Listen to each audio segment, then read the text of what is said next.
중소기업에 가면 대기업에 다시 갈 수 없나요? 졸업 유예를 해야 될까요? 나이가 많으면 취업에 불리한가요? 세 가지 고민사항과 해결 방안에 대해 같이 알아보는 시간을 가져보도록 하겠습니다. 안녕하세요. 제약바이오 취준생을 위한 제약바이오를 잡아라의 김정우 코치입니다.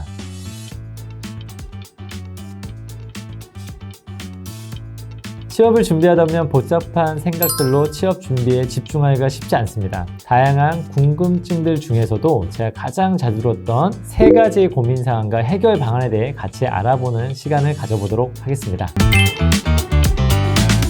첫 번째로 중소기업에 가면 대기업에 다시 갈 수 없나요? 라는 질문입니다. 취업의 경우 정답이 정해진 것이 아니기 때문에 구직자별로 케이스 바이 케이스인 경우가 많습니다. 별다른 경험과 준비가 없어 보이는데 어떤 사람은 대기업에 가기도 하고 고스펙인 학생이 의외로 취업에 어려움을 느끼는 경우도 많습니다. 중소기업에 가면 대기업에는 다시 갈 수 없다는 명제 또한 케이스 바이 케이스라고 말씀드려보고 싶습니다. 중소기업에 다니면서 했던 일의 중요도, 그동안 본인이 일을 하면서 준비했던 것들을 잘 설명한다면 기회는 언제든지 찾아올 수 있다고 볼 수 있습니다. 보통 취준생들이 처음 지원하는 기업들의 대부분은 대기업이거나 광고 등에서 접해봤던 기업들일 가능성이 높습니다. 이와 같이 네임밸류가 약한 기업들은 지원자들이 잘 지원하지 않습니다. 이로 인해서 지원자들이 대기업 중심으로 하다 보니까 취업 준비로 1년 이상 보내는 학생들이 너무 많습니다. 이러한 경우 공백기로 인해서 취업이 더 어려워지는 악순환을 겪게 되는데요. 대기업에 지원하는 경우 본인의 경쟁력이 떨어져서 합격률이 저조하게 나온다면 다른 전략으로 접근하는 것을 추천해주고 싶습니다.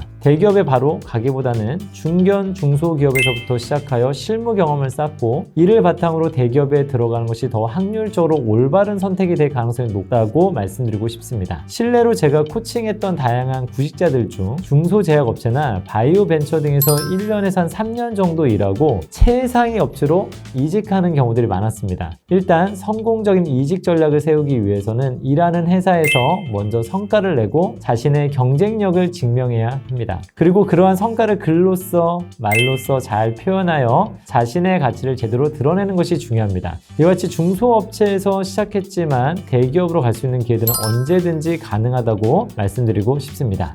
둘째, 졸업 유예를 해야 될까요? 화학과나 생물학과 등의 학부 전공자들은 대체로 제약 품질 관리 분야로 진출하고자 하는 경향이 강합니다. 이러다 보니 졸업 후에도 취업이 바로 안 되는 경우가 너무 많은데요. 이러다 보니 졸업을 해야 할지 아니면 학생 신분으로 남아야 할지 고민하는 경우들이 많습니다. 유예를 할 경우에는 졸업 예정자를 대상으로 하는 인턴십 등에 지원할 수 있기 때문에 기졸업자들이 지원하지 못하는 인턴 채용에 지원을 할 수 있어서 한 학기 정도는 유예를 하는 것도 괜찮은 방법이 될 것 같습니다. 졸업 후 6개월 안에 어떻게든 취업하겠다는 목표가 있다고 한다면 굳이 또 유예를 할 필요는 없습니다. 자격증과 토익 점수 취득 등의 문제로 불가피하게 시간이 필요하다면 유예를 선택해서 공백기를 줄이는 것도 좋은 방법은 될 수 있습니다. 다만 유예 기간이 1년 이상 길어지면 기업에서도 부정적으로 볼 가능성이 있습니다. 또한 졸업 유예를 하는 경우 학생 신분이라는 안정감 때문에 취업을 계속 늦추거나 느긋하게 지내는 경우들이 많은데요.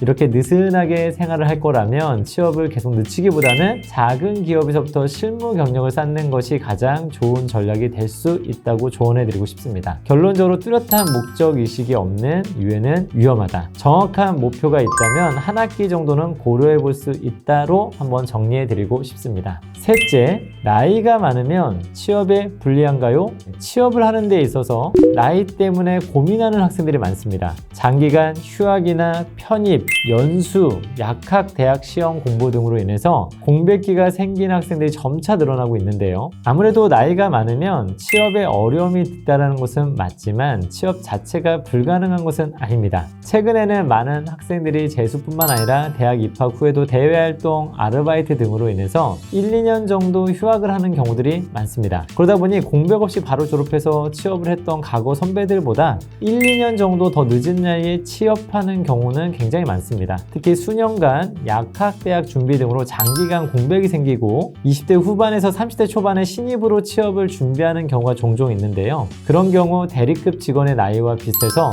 회사는 그런 지원자들 다소 부담스러워하는 경향도 있습니다. 이미 회사에 입사한 직장 선배들보다 나이가 많거나 비슷하면 회사의 서열 시스템에 적응할 수 있을지 의문을 가질 수밖에 없다는 점도 여러분들이 한 번쯤은 생각해 봐야 될 것 같습니다. 이러한 부분들에 대해 회사는 염려를 하기 때문에 사전에 조직 적응을 잘할 것 같다는 이미지를 심어주는 것이 무엇보다 중요합니다. 나이에 대한 부담이 많을수록 면접 시 회사에 대한 로열티와 직무 역량을 강화시켜서 면접을 준비해 보셨으면 좋을 것 같습니다. 이번 시간에는 자주 나오는 고민 사항 3가지를 살펴봤는데요. 취업은 선택의 연속입니다. 올바른 결정을 통하여 멋진 커리어를 쌓아 나가길 기대하겠습니다. 저희 영상이 도움이 되었다면 구독과 좋아요, 댓글 부탁드립니다. 여러분 다음에 뵐게요.